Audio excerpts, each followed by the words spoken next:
Hello everyone, welcome to Art of the Week with Katya, episode 10.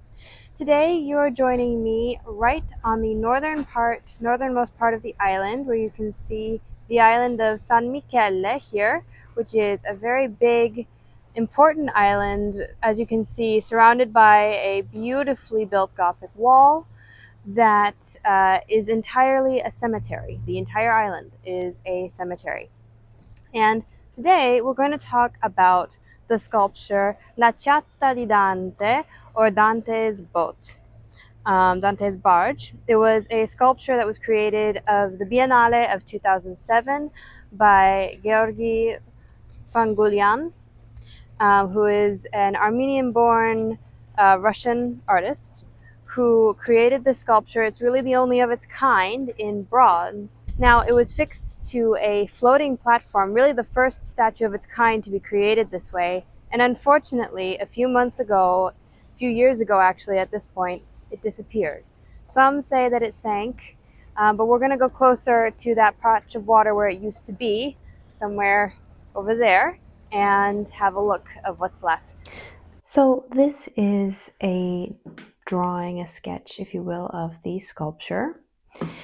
And as we'll see in a little bit, you can't see it anymore, but this is what it looked like. Virgil expands his arms to show the world of the dead, while Dante just kind of stands in front of him and looks at him.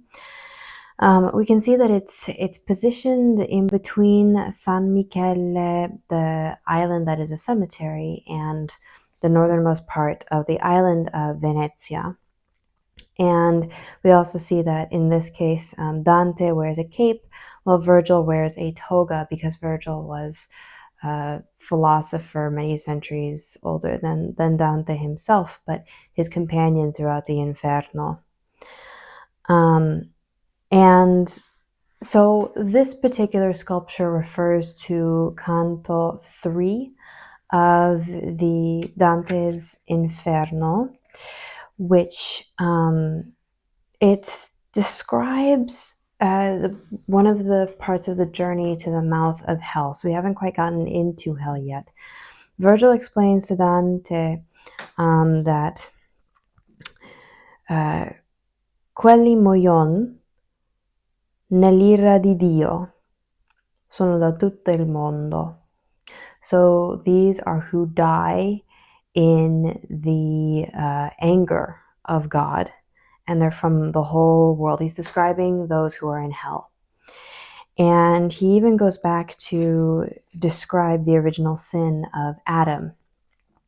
And they're described as crossing the river Acherante, which is a river that is taking them to the mouth of hell. And there's another character, Charon, which is described. It's not really clear in the canto whether or not it's a separate person rowing the boat, a demon creature, or if it's the boat itself and it is a demon creature.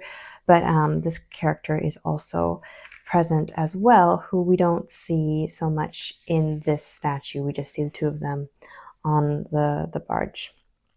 And the idea that the artist was building off of, that the statue came from, was actually from the cemetery of San Michele itself, from some of the people who were buried in San Michele, Stravinsky, and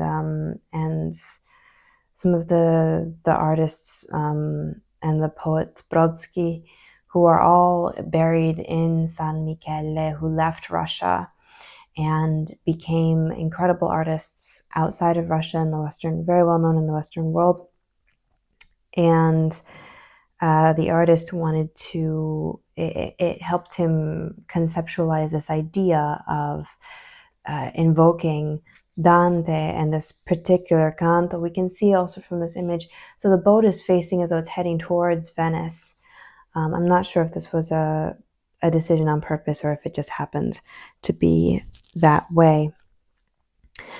And so the thing is that Dante himself actually passed Venice between 1304 and 1305.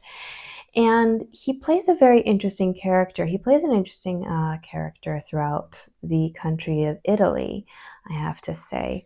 But as he's seen as something to be protected, as a condemner of those, of course, who would go into hell. But he's also seen as one of the greatest scholars. In fact, there's a great statue of him that I was not able to get an image of that exists in the public library, because he was the first student to receive a doctorate degree from the oldest university of the West. So he's seen as, the great scholar as well. In Arsenale, we can see in this photo there's a bust of Dante, and underneath it is this inscription, very foreboding, but basically it's a warning against those who would attack the statue, because the Arsenale is, as I told you before, is where they build the boats, many of which went to the Venetian Navy. I've translated this. It says, "This image of Dante, protected from enemy attacks, here still expected, beyond adverse destiny, the indomitable faith of the Istrian people in their own right, like a day in Pola, near Canaro, that Italy closes, and in its borders bathe." So it describes the entrance of the Arsenale and this particular statue of Dante as a protected artifact and a protected symbol of the city. And Dante's statue can be seen in most places of Italy, since he's considered the father of Italian literature and culture. Now, those of us who studied Italian literature and culture extensively know that it goes much before Dante, but Dante was a very important character, especially in the creation of an Italian identity, one could say. That he was a very important character. And as a result, he takes on these very many forms throughout the city of Venice, even and in many other cities as well. Back to this particular sculpture. So here we're on the boat now, and let's have a look. We're going past it. And we are still going. And now you see where the solar panels is placed between these two poles that you can kind of see later on here, is where the platform was originally placed. So as we can see from this footage, it's not there anymore that we can see. And as I explained, some locals believe it sank, but it's not always clear exactly what happened to the statue. We can definitely say it's not there anymore. It took 12 years to complete, and it was sponsored by Alberto Sandretti. And again, there really is no explicit explanation as to why it's not there. It was affixed to a floating platform, which is very unusual, again, for this kind of statuary. It's not normal that one sees a bronze statue like this affixed to a platform that is, it seemed anyway on most days that it was bobbing up and down in the water. I have seen it with my own eyes, and I remember going past it in water buses, very much like the footage that I've shown you. And it's really was a beautiful sight to behold, and I wanted to share it with you all so that you have an idea of something beautiful that exists. It was also never removed. It should be explained. The statue itself, to anybody's knowledge, was not removed. Now, we've talked about a lot in this episode, a lot of things that we don't usually visit on Art of the Week with Katya episodes. The thing about the mystery surrounding its disappearance. Like I said, some of the locals sometimes say that it was sinking and it had been sinking for a long time.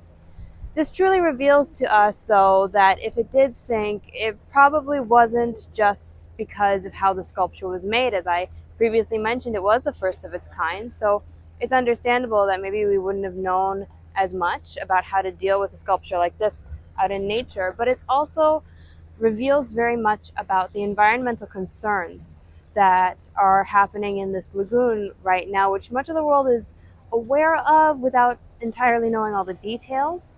Um, Many know about the protests No Big Boats because due to the massive disturbance of the waterbeds of the lagoon, but also the wall that was created, Mose, in order to keep the massive tides of the sea out of the lagoon. And the environmental changes happening to this lagoon, though, have come and impacted a work of art, and it will continue to do so. We are very well aware of this. It's something that very much needs a certain level of reflection and a certain level of critical thinking as we move forward in the future.